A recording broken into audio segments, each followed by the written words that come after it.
may luha, dadamayan ka. Di ka na mag-iisa. Narito ang puso na para sa'yo, habang mayroong sikat ang mundo. Tuwing na ay narito ako, kung may lungkot ay papawiin ko. Lagi ay makakasama mo, at ang pag-ibig ko ay tanging para lang sa'yo. Ikaw ang buhay at pag-ibig, ang himig ng aking awit. Walang sandaling di ka piling.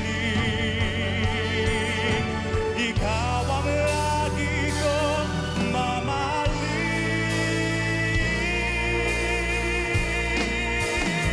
mamahalin.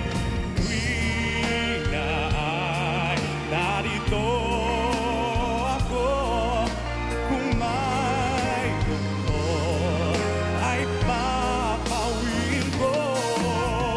Lagi ay makakasama mo, at ang pag-ibig ko ay tanging para lang sa'yo.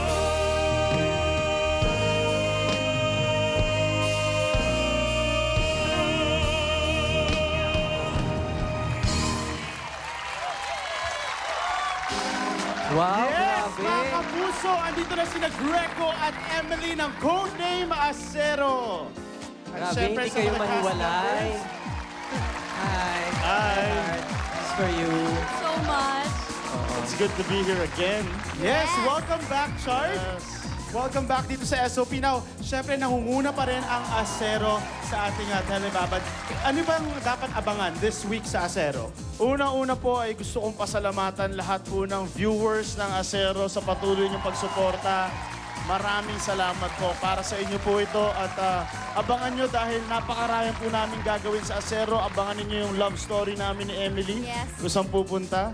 At syempre, meron din kami ditong kung hindi nyo na itatanong, kasal na kami dito eh. Wow naman! Alam ko na naging controversial yung wedding scene na yan dahil abangan na talagang kakaiba daw. Abangan niyo yung wedding scene. First time akong kinasal dito ng ganyan ka-intense.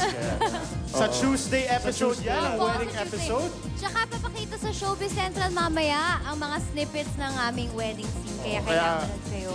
Abangan nyo rin sa Showbiz Central po yan mamaya. At Ayun eto na na ang pala. ilan sa mga highlights. Ito ang pinag-uusapan ng lahat na wedding scene sa Codename Acero. At ang kissing scene ni Emily and Greco. Naku, abangan natin lahat yan. Abangan po ninyo. At itong si Boji X, played by Michael V. Meron daw mga bagong robots na lalabas. Oo, may mga bagong robots si Dami. Boji X na At saka- gagamitin. Oo, tsaka mga fight scenes. Grabe. Oh my gosh. Nagustuhan mo ba yung mga fight scenes na Oo, ginawa nagustuhan natin? ko. Tapos may isa pa yung love affair of Ibsen and Lady Q. Kailangan abang niyo yan. Alam mo itong love affair ni Ibsen at Lady Q, kasi parang magkalaban sila, pero they love each other pala. Oo, yun na nga. Oo, Pero may ganong basta angulo. madaming mangyayari dyan. Tapos of course, yung fight of Empire. Ikaw magsabi Yung kasi. fight ng Empire tsaka Advocate kung saan pupunta. Siyempre si Ibsen na in love kay Lady Q. Abangan po ninyo, napakarami po mangyayari sa Acero. Kaya sa mga supporters namin, thank you so much. Sana po ma-enjoy ninyo gabi-gabi ang Acero para sa inyo po ito. Richard, si Kian, pasalamatan natin sa Thank you, pag-awit Kian. ng... Thank you so much. Napakahusay. Tuwing may kissing Tuwing scene, may Kilig moment. kilig moments kami. Nadadagdagan. Nadadagdagan Because Oo, of the yung song. dahil sa kanta mo. And of course, we want to acknowledge Era, Bubbles, Marky, and Jenny. Maraming salamat for being here. And I want to greet Genevieve Opeña and Noriela. Happy birthday from Los Angeles, Also to California. Maria, happy birthday. Yes, And Maria. of course, kay Miss Reggie Magdo na nanonood ngayon, thank you so much. Thank you so And much. Dr. Vicky Bello, maraming salamat. Thank you so much. Sa lahat ng bumubuo ng Asero, congratulations pa rin. Patuloy pa rin yan. Oo. Thank you so much. Huwag po kayong bibitaw kasi po ang dahil pa mangyayari para sa inyo. At tuloy-tuloy ang SOP September Fever with your favorite 100 stars.